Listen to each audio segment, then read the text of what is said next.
It's Meet the Candidates here at the new 97.7. I'm KJ, and I feel like I'm one of those, but I'm not. I'm actually here with Mayor Marty Walsh. How are you, KJ? Thank you so much. Congratulations on your primary victory. Thank you. And when is Election Day, so people know? November 7th. November 7th. Yep. All right, so before we start, I'm going to give you three numbers, a 9, 7, and a .7. Yep. Just hold on to those for now. Yeah. And then we'll make that the fun part of the equation here, okay? Nice. All right. Tell us what it was like growing up in Boston. I grew up in Dorchester. It was growing up in a neighborhood in the city of Boston was always great back as a kid. I mean, I think it's a little different today, it seems like, but a lot more families. We had a neighborhood, a very mixed neighborhood of different nationalities around us, and it was fun. A lot of our life was focused around the church as far as CYO. We put all our sports through CYO and involved that, very active in the church that way. It seemed like we hung in the schoolyard and things like that. So I think, back when we were kids, I think life was a little simpler. You did mention that it's different. How is it different now than, say, when you were 15 years old? It just seems different. The kids today, a lot more video games, a lot more organized sports. That you don't see kids hanging on the street playing like they used to play back in the day. You do see it occasionally, but some neighborhoods you see it more than others. And I think it's like, we just like, there's enough kids in the street to go have a football game in the middle of the street, or a hockey game, or wiffle ball, or whatever it might have been. You don't see a lot of that today. So take us back to the day that you said, I want to be the mayor of Boston. Probably around high school age, I wanted to be involved in politics, and I think I always thought to myself when I saw different people, whether it was Kevin White or Ray Flynn back in those days, that I could actually do that. I could be the mayor of Boston, and something that then for a while it kind of went off the radar, and I ran for office in 1996. The end of 1996, I ran for state representative in Dorchester to represent Dorchester. Jim Brett was the rep. He had stepped down.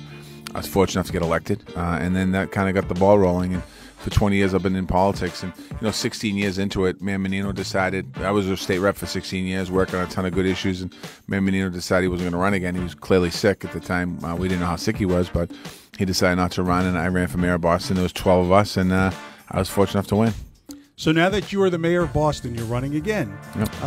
What are probably the two biggest issues you think are facing Boston right now? Let me throw a third one in there, because I think you have to throw them all three. I think the three biggest challenges are going to be housing, economic development, and education. And what I mean by those is really dealing with economic development, creating jobs across the city so everyone can afford to get a job and buy a home and educate their children. I think that's important.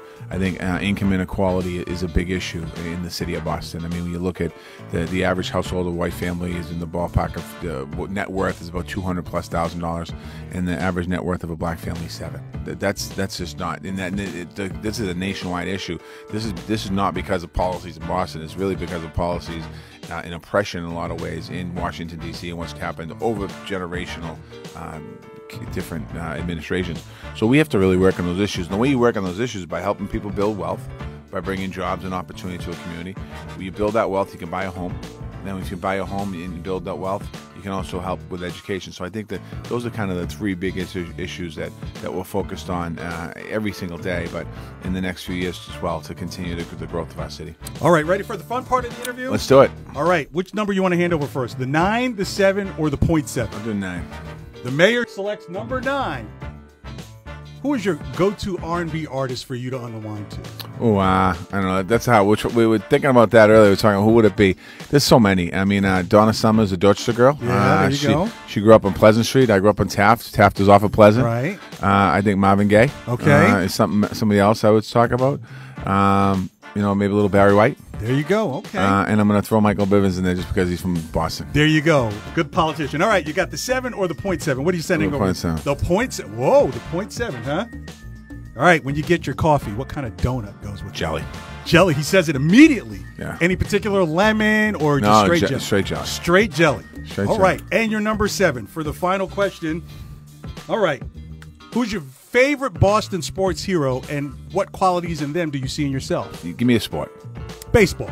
Baseball, I would probably say there's a lot of good Red Sox. Yeah. I mean, you got Big Papi, you got Pedro, You got Jason Varitek. I would say the whole 04 team. The whole 04 team. They just had a heart that was just, just didn't give up. And obviously we know what happened with the Yankees, but that whole season they just did scrappers, and I think that's an important part of who you are, being a scrapper. All right, Mayor Walsh, when is Election Day? November 7th. Thank you so much. Thank you.